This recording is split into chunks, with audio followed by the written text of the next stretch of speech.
And we'll continue with The House Like a Lotus by Madeleine L'Engle. The car was an old VW Bug, a bit cramped for our long legs. "Sorry about this rattle trap," Zachary said. "It was all I could get at the last minute." "We have a Land Rover on Bennesseed.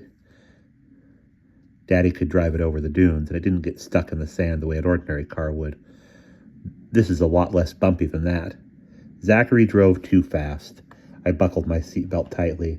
I'd much rather had puttered along and looked at the countryside, but I kept my mouth closed. Zachary was a new experience for me, and I didn't want to turn him off by saying the wrong thing. If he was intrigued by me, I was certainly intrigued by him. I couldn't figure out why he had picked me out of all the kids in Constitution Square, but the fact that he had certainly did something for my ego.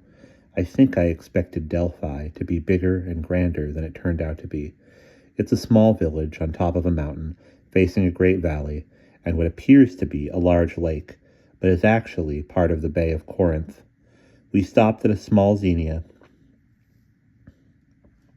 set in the midst of gardens built on several levels, with the roofs of the lower levels planted with grass, trees, flowers, so that the zinnia seemed part of the hillside. If Delphi was smaller than I'd expected, it was also lovelier, and the mountains were higher and grander. I was overwhelmed by the mountains. The zinnia served only one dish, a lemony chicken that was delicious. But again, I felt tongue-tied. "What's wrong, Red?" "Polly." "Polly, what's wrong?" "Nothing." "Come on, I know better than that. Someone's hurt you. You can hardly get to be my age without being hurt. You're a constant surprise to me. When I relax into thinking of you as a child, you turn into a woman, wounded. Don't be romantic. Don't you want to talk to me?" "Of course I want to talk to you. What have we been doing all day?" "Chatting, showing off how much we both know, with a few minor exceptions. We haven't been talking." "Well," he was more sensitive than I realized. "Oh, shall we talk?" Out of desperation, I asked. "Why don't you talk? About what?" "Well, why are you in Greece instead of college? It's not just for the culture. Little Miss Smarty Pants. No, it's not." "So who wounded you?" As though stalling for time, he signaled the waitress for the check. "I got dumped by a girl I liked, and I deserved to be dumped. As is my wont, I showed off, tried to prove what a big shot I am, and when she really needed me, I let her down. I don't like accepting that about myself." Suddenly his face crumpled, then he was back in control. My self-image took a beating. "Hey, Red, I don't talk about myself like this, not with anybody. What have you done to me?" This time I didn't tell him not to call me Red. He went on. "So it seemed wise to take some time off and find out more about who I am, what I want to be. Have you been finding out?" "No, as usual, I've been running away. It hit me a couple of days ago. In Mykonos. I've been running so I wouldn't have to stop and look at myself. Do I want to be a lawyer? Part of an enormous global corporation like Pa? I always thought I did. Putting growth and profit over the interest of any nation. Multinationals are not accountable to anybody. That's Pa's world. Do I want to inherit it?" It occurred to me that the world which Zachary stood to inherit was the world which Sandy and Rhea were devoting their lives to. Sandy and Rhea put the interest of human beings above the interest of corporations, and I knew they'd upset several global oligarchs. "Do you want to inherit the world?" I asked. "It's power," he said. "Power corrupts." "Well, Red, I don't know.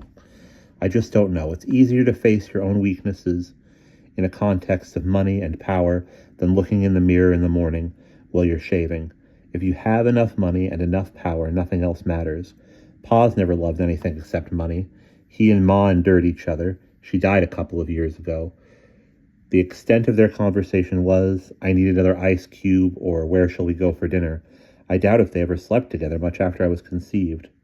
What about your parents? They still have sex."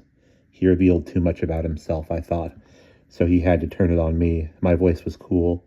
"They sleep in the same bed. What they do in it is their own affair."